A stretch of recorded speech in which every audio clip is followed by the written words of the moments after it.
বন্ধুরা, তোমরা কেমন আছো? আশা করি তোমরা খুব ভালো আছো। আমিও খুব ভালো আছি। আজকে তোমাদের আমি ইলিশ মাছ ভাপা করে দেখাচ্ছি। দেখো বন্ধুরা, আমার ইলিশ মাছ নেওয়া হয়ে গেছে। আর এখানে আছে সাদা কালো সর্ষে আর কাঁচা লঙ্কা। আমি কিন্তু সাদা আর কালো সর্ষে আর কাঁচা লঙ্কা কিন্তু একসাথে বেটে নেব। ইলিশ মাছ ভাপা করব, কিন্তু এটা কড়ার মধ্যেই করব। দারুণ খেতে লাগবে ইলিশ মাছ ভাপা। চলো বন্ধুরা, আমি সর্ষেটা আর কাঁচা লঙ্কা একসাথে বেটে নিই। তারপর আমি কিভাবে করছি তোমরা দেখতে থাকো। দেখো, ইলিশ মাছ ভাপা করার জন্য আমি কিন্তু এই যে দেখো কালো আর সাদা একসাথে সর্ষেটা বেটে নেবো। এর মধ্যে সামান্য অল্প একটু নুন দিয়ে দেবো। আর এই যে কাঁচা লঙ্কা দিয়ে দিলাম, একটু ঝাল ঝাল করেই কিন্তু করবো বন্ধুরা। চলো বন্ধুরা, রেসিপিটা দেখতে থাকো। আমি এর মধ্যে একটু নুন দিয়ে বেটে নিচ্ছি। সামান্য অল্প একটু নুন দিয়ে দিচ্ছি, দিয়ে একটু জল দিয়ে আমি এই সর্ষের সাথে কাঁচা লঙ্কাটা বেটে নিচ্ছি। বন্ধুরা দেখো, আমার কিন্তু ইলিশ মাছ ভাপা করার জন্য কালো আর সাদা সর্ষে আর কাঁচা লঙ্কা কিন্তু একসাথে বেটে নিয়েছি। দেখো, ইলিশ মাছের মধ্যে আমি কিন্তু এই সর্ষে বাটাটা দিয়ে দিচ্ছি। এটা কিন্তু ভাপা করছি বন্ধুরা, দারুণ খেতে লাগবে। এর মধ্যে সামান্য অল্প একটু জল দিয়ে ঢেলে দেবো।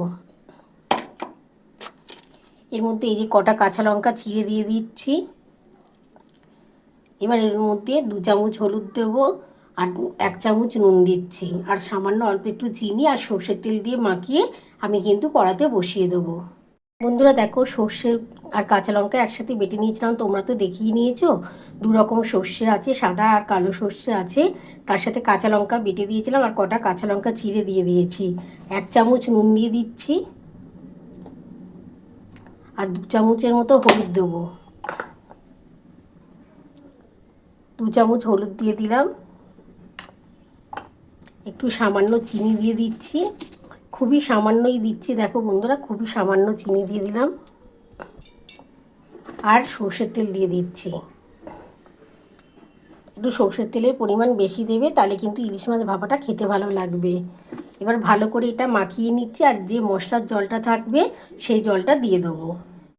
বন্ধুরা দেখো, আমার কিন্তু দেখো কড়া বসিয়ে দিয়েছি, আর তোমরা তো দেখেই নিয়েছো। এই দেখো, সমস্ত মশলা দিয়ে মাখিয়ে নিয়েছি ইলিশ মাছটা। এর মধ্যে তোমরা তো দেখেই নিয়েছো, 2 রকম সর্ষে আছে, কাঁচা লঙ্কা বাটা আছে, কাঁচা লঙ্কা চিড়ে দিয়েছি, হলুদ, নুন, একটু সামান্য চিনি, কাঁচা সর্ষের তেল সব দিয়ে মাখিয়ে নিয়েছি। আর এই দেখো বন্ধুরা, কড়া বসিয়ে দিয়েছি।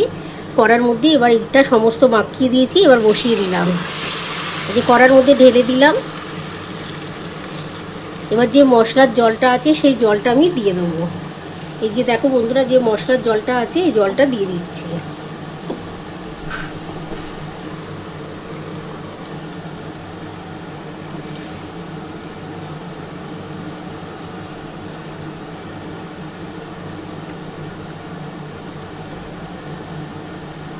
এই যে বন্ধুরা দেখো, মশলার যে জলটা, এই জলটা দিয়ে দিলাম।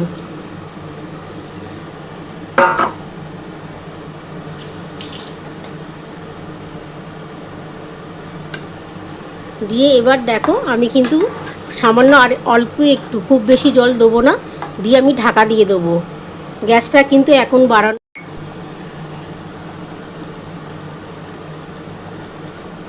আমি সামান্য আরেকটু জল দিয়ে দিলাম, দিয়ে আমি কিন্তু ঢাকা দিয়ে দিচ্ছি।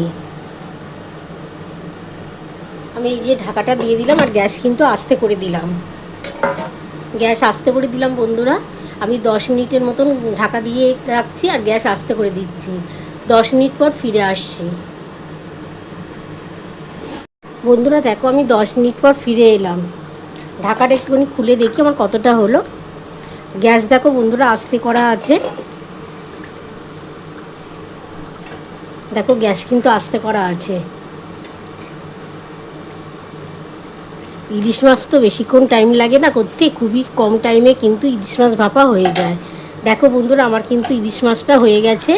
আমি কিন্তু এবার নাবিয়ে নিচ্ছি। নাবিয়ে তোমাদের দেখাচ্ছি। একটু জোর করে দিলাম, একটুখানি ফুটে গেলে আমি নাবিয়ে নেবো। নাবিয়ে তোমাদের দেখাচ্ছি। বন্ধুরা দেখো, আমার কিন্তু ইলিশ মাছ ভাপা নামানো হয়ে গেছে। খুবই কম টাইমে কিন্তু দেখো ইলিশ মাছ ভাপা হয়ে যায়। আর তোমাদের কেমন লেগেছে বন্ধুরা আমার রেসিপিটা, তোমরা অবশ্যই কমেন্ট বক্সে জানিও। তোমাদের যদি আমার এই ইলিশ মাছ ভাপা রেসিপিটা ভালো লেগে থাকে, প্লিজ একটা লাইক, সাবস্ক্রাইব করতে ভুলো না। আর কমেন্ট বক্সে অবশ্যই জানিও কেমন হয়েছে। তাহলে এরকম আরও নতুন নতুন রেসিপি নিয়ে তোমাদের সামনে হাজির হব। Thank you.